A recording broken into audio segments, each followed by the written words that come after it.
As we share together in this week's message of hope from Matthew's Gospel, we find ourselves once more in the 13th chapter and reading verses 31 to 33 and then verses 44 to 52.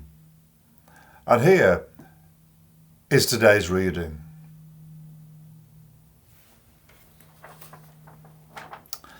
First of all, the parables of the mustard seed and the yeast.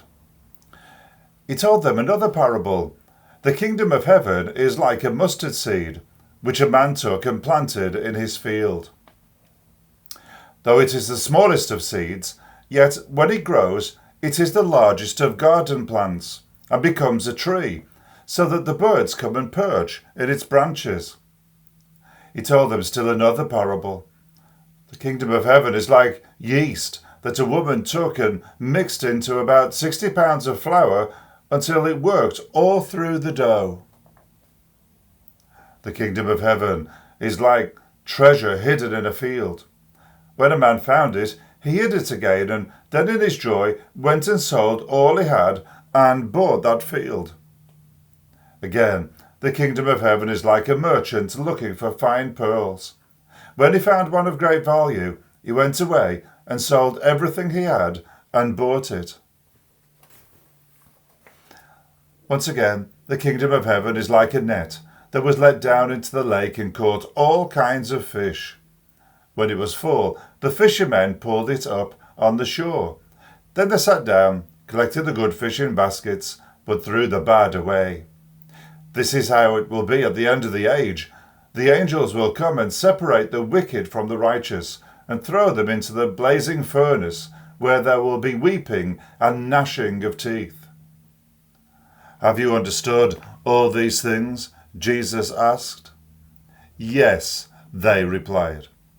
He said to them, Therefore, every teacher of the law who has become a disciple in the kingdom of heaven is like the owner of a house who brings out of his storeroom new treasures as well as old. Thanks be to God for his holy word. Amen. Do you know, I've had a couple of episodes just this last week when I've realised that songs that I've known for years I haven't fully understood the meaning of. And if I had have understood them, perhaps I didn't ought to have been listening to them. Because it turns out that there's been some innuendo in the title or the lyric of the song that I've never realised. And when it's been pointed out to me this week, I thought, well, do you know, I knew I was naive and innocent, but I didn't know I was as naive and innocent as all of that, because that double meaning has completely passed me by. The reason why I mention this is because sometimes, in the words of Jesus, things that would have resonated or chimed with the audience of the day, they often had hidden meanings that, without explanation, are somewhat lost on us today. They just pass us by. So, for example, even when he's talking about something as innocent as a mustard seed, it just passes us by. It goes over our heads just how provocative he is really being when he's talking to the religious and national elite of his day and comparing the kingdom of heaven to a mustard seed and all that it grows into. I'll explain to you why it's provocative, a word that begins with a P, by treating you today to a 3-point sermon where all the points begin with the letter P.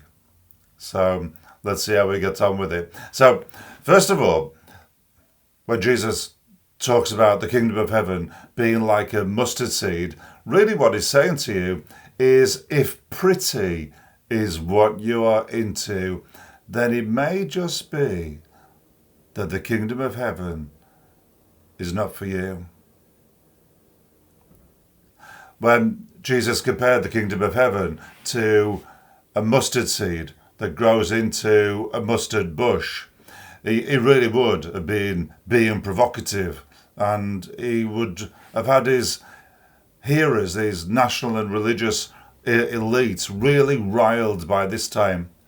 You see, they loved the images that the prophets gave of the nation of Israel being beautiful and tall, like the cedars of Lebanon, a bit like those redwoods we were talking about last week. They loved those beautiful images. And you have to say that when the mustard seed does grow into a plant, sorry to say it, but it is really quite an ugly plant. I read about this, how ugly it is, and just to check it out, I googled it. It's quite ugly.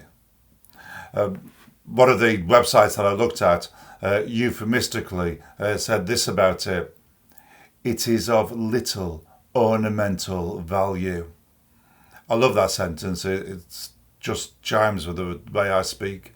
It's of little ornamental value, aka it's ugly.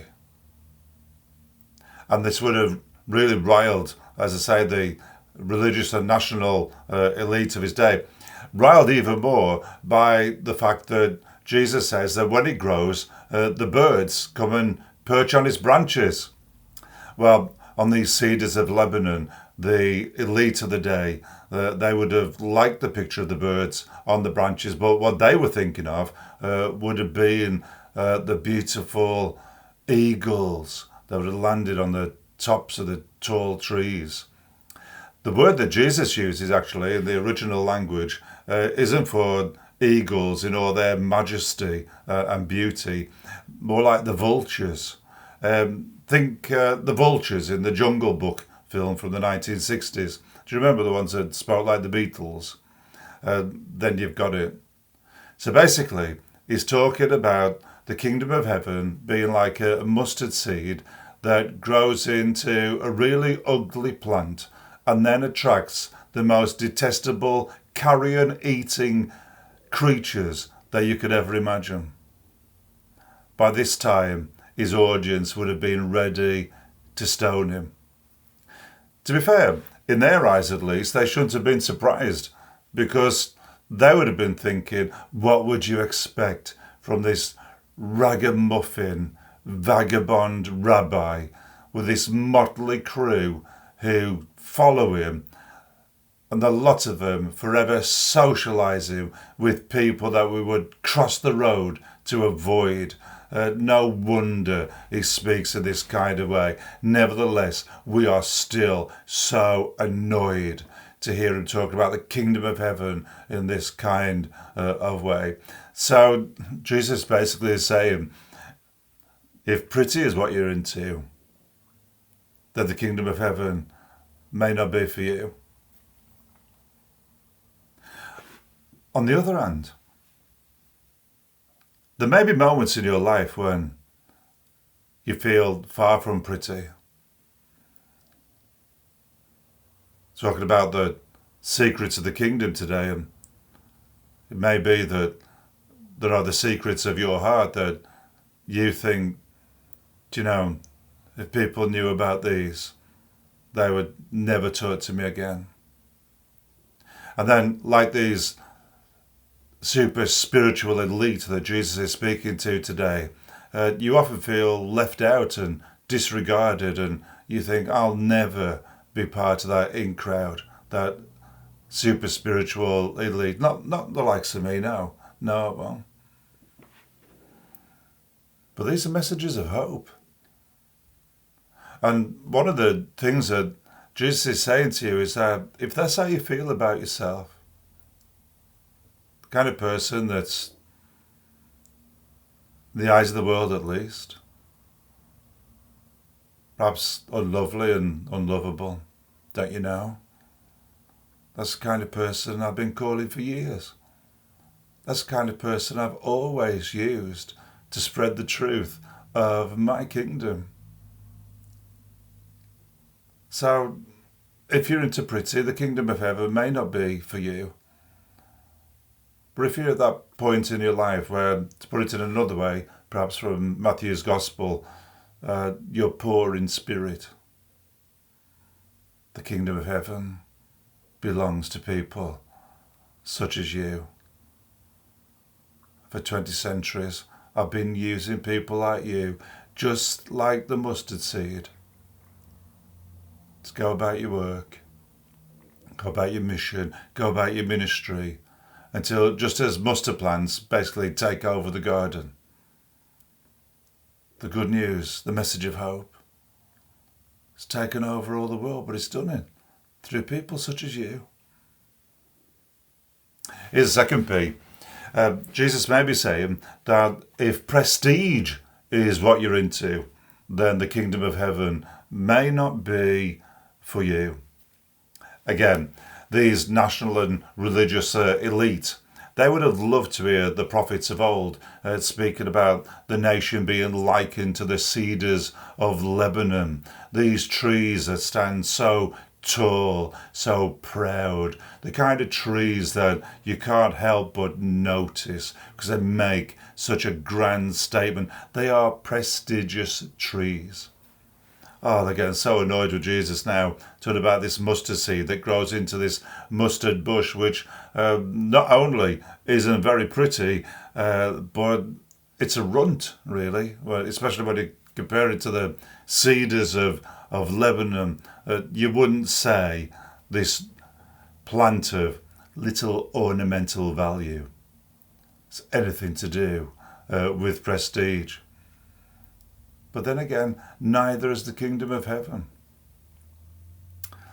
We're so easily seduced, aren't we, into this whole thing about prestige, especially when we sort of start talking about things such as success. It often drives our prayer life. It drives our mission, especially if we think that success of what we do as a church is measured by numbers, for example. We're such a successful church. Look at the size of our congregation. And surely Jesus is endorsing this because he says, well, the mustard seed, tiniest of seeds, but look how big it grows. Surely that's what he's talking about, that we could have a really big congregation. Really, though, what he's saying is not so much this whole business of my tree is bigger than your tree. What he's saying is, God, he can take something that's so little and so significant, and look what he can achieve through that. Just look what he can do. In his hands, this tiny thing, he can make so much of it. So it's nothing to do with prestige, it's just to do with how God can, we often say, don't we, take the ordinary and make it extraordinary. One of the things I remember reading years ago, in fact I came across it in a book this week by Phil Potter called The Challenge of Change. It reminded me of reading this some years ago. He was saying basically that when it comes to any organisation and the church as well, he writes in a sort of sexist kind of way really, but he'd say basically what you have is that you have a man who has a mission. This starts a movement which eventually becomes a machine and ultimately becomes a monument. And you can see how that works, can't you? So the man or woman, they have a mission that God gives them. So they start a movement. You can see this happening in the Gospels, can't you? But once you get to the later letters in the New Testament, you see the machinery already starting to gear up, because the machinery is the organisation, the bureaucracy that is now taken to keep this movement going. So it becomes a machine. And in the end, as people lose sight of the original mission, it just becomes a monument. You have to say about monuments, they can be things of great glory, can't they?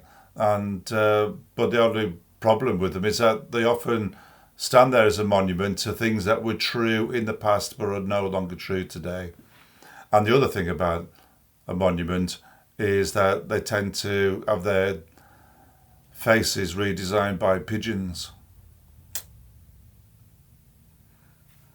we get so easily seduced into monument building and the craving for success drives our prayers and it drives our programs.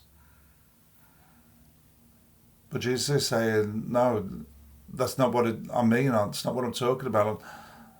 I'm talking about taking your life, one life at a time, one street at a time, one neighbourhood at a time, one nation at a time. Just spreading the message of hope, the good news of God's love in Jesus, just all over the world until it's just absolutely everywhere. I'm not talking about the size of your congregation. I'm talking about what God can do with even one single life when it's placed completely into his hands. So if pretty is what you're into, Kingdom of Heaven may not be for you. Same with prestige. But how about this last P, power? If power is what you're into, then the Kingdom of Heaven may be for you. But perhaps not the kind of power that you're thinking of.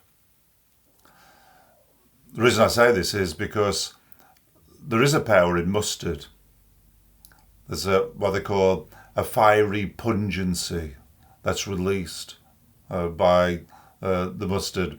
I know this because I've always loved plenty of mustard on my roast beef dinner, and there's been many a meal at home where the conversation has stopped because I seem to have gone into some kind of catatonic state. And the children said, Dad, what on earth is the matter with you? And I said, just give me a moment. I've eaten too much mustard and it's gone right up my nose and right into my brain. So I know there's a power in mustard. I know there's a fiery pungency.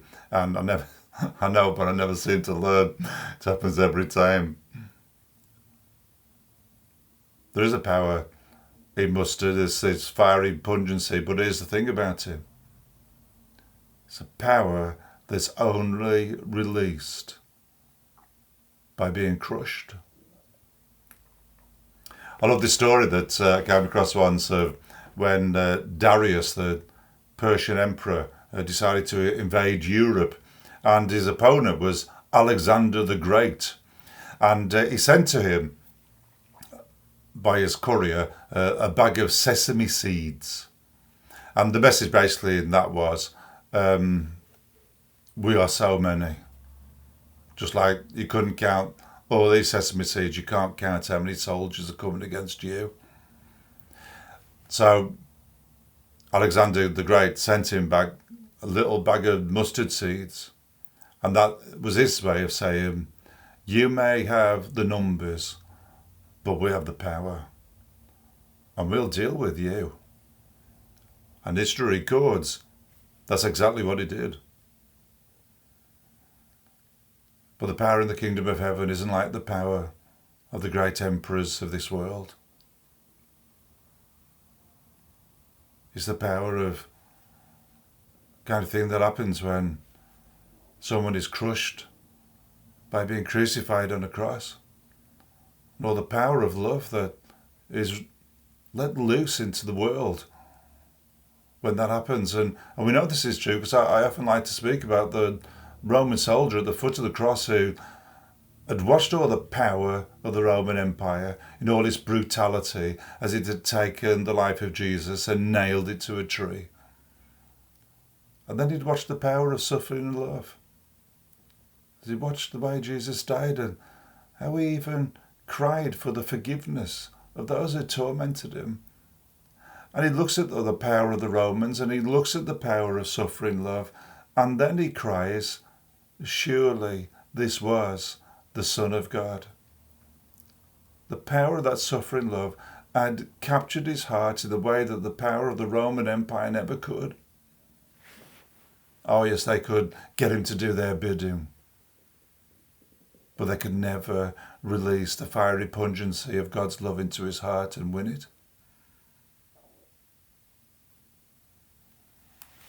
Over the years, I've heard a couple of speakers talking about how they've been broken in their ministry, broken in their lives. And sometimes I've wondered, have you really been broken? Or is it just one of those inwords that preachers sometimes use as a way of signalling to members of the congregation that we're all members of the same tribe? But if they have ever been broken or crushed, I wonder what what that means. How do we take that from the triteness and the cliche of words and phrases that slip easily off the tongue and translate them into the reality of our lives? What would that mean for you in your discipleship? To be crushed and broken in such a way that through that, the power of God's love in all its fiery pungency is released through your life and into the world, so that you, through your brokenness, whatever that means, and perhaps you might want to pray about that and think about it this week, but through you yourself become a message of hope.